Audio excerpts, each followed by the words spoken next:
You're back with Te Motu, a Newshub Nation special to mark the death of Queen Elizabeth II. With me now is National Party leader Christopher Luxon. Morena, welcome to the program. Good to be with you. You must be a bit tired after this long session. It's yeah. Everybody's had changed plans when a monarch dies.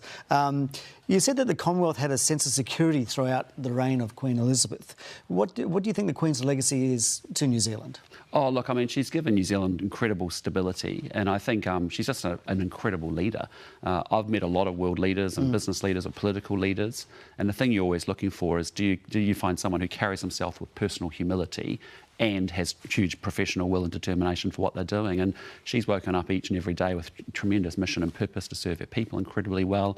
And it's a great legacy of public service that I think is a great example to all of us. Did you ever have the opportunity to meet her? No, I didn't. My experience was like many New Zealanders. It was as a small kid standing on Memorial Ave in Christchurch as a big Rolls Royce swung by with my little flag and my brother and my mother.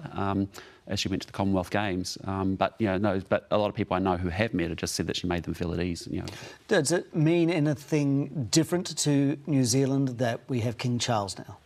No, look, I mean, I think he's been someone who's also, had the same, he's different personality. I'm sure he'll bring something different to the monarchy. But the reality is that he's been, he's had a life of service as well. And I think he's been, well taught and he's observed from the best. And so I think those same values, that same commitment to public service will stay. So, I mean, if you were Prime Minister, would there be any difference in terms of the way that you engage with the head of state?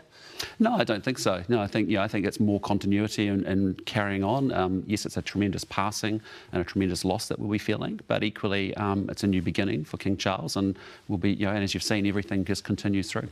So there is some people say, like, this is a period of mourning and we should not be addressing other greater questions, and we've marked that this morning, but other people are saying maybe this is a moment to have a conversation. And is that a conversation that you would support? I mean, I think your predecessor, Judith Collins, said she was in favour of the monarchy. Is that your position? Well, look, I mean, the thing I'd say is that, up and down this country, and I visit 2 or 3 towns each and every week, it just isn't a topic of conversation that comes up. I appreciate at times like this, we start thinking about having these conversations, but there actually isn't a real desire for the conversation or to make any change to our constitutional arrangements, I'd put it to you. Right. And that needs to happen if we're going to do that conversation. But the reality for me is, people are very fixated on other things: cost of living, housing, healthcare, education, crime. That's what they're really concerned about at the moment. Right. So at the moment, those are the issues. The big broader issue of having any kind of constitutional change is not really on National's radar at the moment. I can't see any justification for any change to our constitutional arrangements, and I don't think the New Zealand people see it at this point either. OK. Can we just move on to domestic politics? We've seen James Shaw re-elected as the Green Party co-leader this morning. What do you think about that? Oh, look, personally, I have a lot of respect for James. I think he's a good person. I got to know him in my old life when I was, in the business world. I'd put together the Aotearoa Circle around, particularly our natural capitals. We put the Climate Leaders Coalition, right, because the business community was very supportive of 2050. And so James I've known him for some time. So you've had a relationship with him over climate change issues, and yet just then in his speech, he said that the National Act coalition, should it come to pass, would dismantle everything that he's worked for. Well, I think James knows me pretty well and my record on why I'm passionate about sustainability. And, since I've become the leader, we've said very clearly we're very committed to net carbon zero 2050. Why would he say that? We've also supported the emissions budgets. We might have slightly different means to getting to those ends as to what the role of government can play in all of that, where I think the government needs to focus on some bottlenecks. But ultimately, those are decisions for James. Right, OK.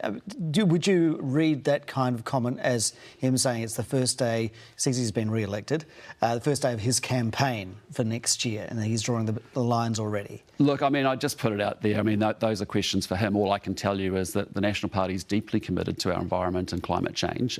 We have said we're very deeply committed to those goals for 2050. We are supportive of the government's emissions reduction budgets, which James came out with back in May and April. And we might have slightly different ways to get to those ends, but we're very determined to get to those ends. Christopher Luxon, leader of the National Party, thank you so much for your time this morning. Appreciate it. Okay.